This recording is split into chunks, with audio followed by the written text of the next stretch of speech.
Hello everyone. Welcome to the HS first year biology classes.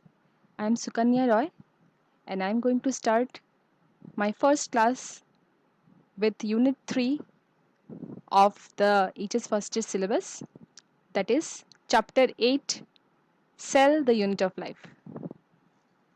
So in this chapter we will study about the basic structural and functional unit of our body, that is cell, and its structure, different types of functions, discovery, and the different types of organelles and compositions which actually makes up the cell. So let's begin with our class. The first question which arises is, what is actually a cell? A cell is nothing but the basic structural and functional unit of life which is capable of independent existence and performing the essential functions of life. Okay, now it is the basic structural and functional unit of life. Means, I hope all of you know that our body is made up of millions and millions of cells, right? So, that is the cells actually forms the main structure or forms the base with which our body is actually formed, and so it is termed as the basic structural unit of life. Now, why it is termed as the functional unit of our life? Because the cells have the ability to perform different essential functions within our body, with the help of which actually we are able to continue our life. And the cells are capable of independent existence. That means the cells do not need anyone to exist, and they can perform their own functions and maintain their own existence. Hence, it is the basic structural and functional unit of life which is able of maintaining its independent existence and performing various functions of our life. Here is a diagram which represents the basic structure of a cell. Okay, so the simplest structure of a cell consists of an outer membrane termed as cell membrane, which is the cell boundary, and it encloses, the cell membrane actually encloses a matrix which is termed as cytoplasm, which in turn houses a particular structure termed as nucleus, which contains the genetic material. So there are several more structures and cell organelles, different components present in the cell. We will study about them in our upcoming classes. In this slide, you can see some examples of different types of cells present in our body is given. As you all know that our body is made up of different types of cells, and all the cells are different in their structure and specialized in their different types of functions. So the first example is nerve cell, which forms the nervous system of our body. Okay, they are also termed as neurons, and they mainly helps in transmitting the nerve impulses from one part of the body to the other. The next are the muscle cells, which helps our body to move from one place to another and also help us to move our different parts of the body. The next is the bone cell, which forms the bone. Next is the gland cells, which help in the secretion of different types of chemicals within our body. Next are the example of blood cells, which makes up the blood, and blood, as we all know, is the liquid connective tissue which helps in the transportation of different substances from one part of the body to the other. The next is the reproductive cells, that is the sperm and the ovum, which when fused together form the or gives rise to the next generation. So these are some examples of important cells within our body, and you have already seen that their structure is different and also they are specialized in different types of functions. Next question arises is, who first discovered cell? I hope the answer is known to you all.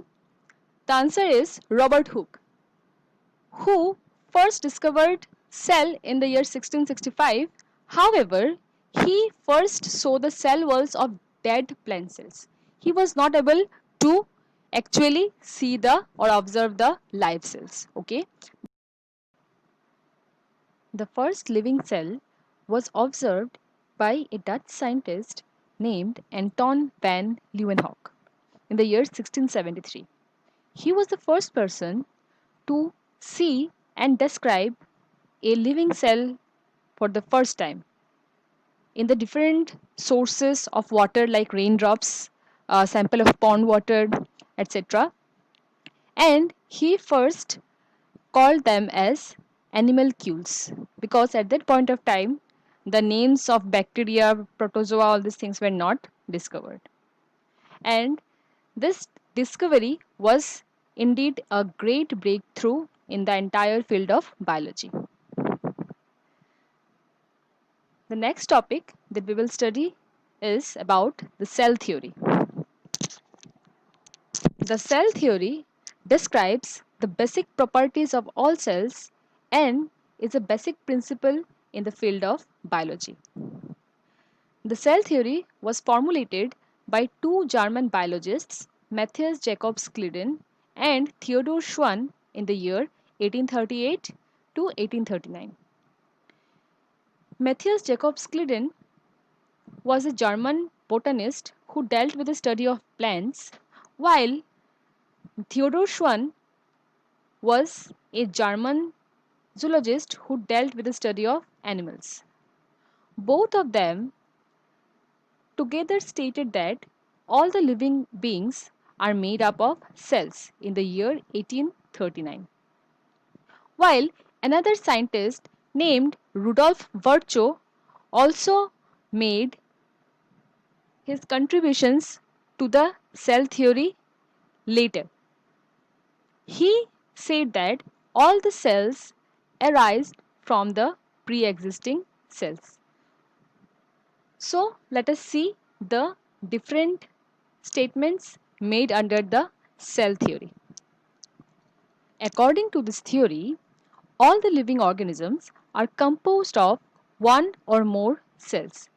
If an organism is made up of only one cell, then it is termed as unicellular organism, while if it is made up of more than one cells, then it is termed as multicellular organisms. So, all the living organisms are composed of cells and the products of cells. What are the products of cells? These are nothing but termed as tissues, organs, organ systems, which are present in the bodies of all the organisms. Okay. The next point is cells are the structural and functional units of life. As we have already studied that the cells makes up or forms the body of the different living organisms, and so it forms the base or structure of the bodies of the different organisms. Hence these are the structural units of life. And why they are the functional units? Because the cells help to perform different types of essential functions which is required for living the life. So the cells are also the functional units of life. The last statement is all cells arise from pre-existing cells. That means the cells are actually formed from their ancestors or the ancestral cells or the mother cells through the process of cell division.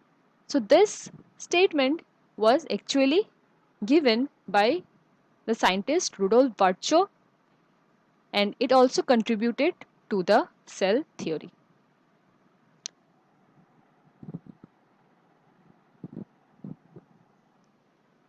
This is all for the first class of cell. We will continue in the next class. Thank you so much.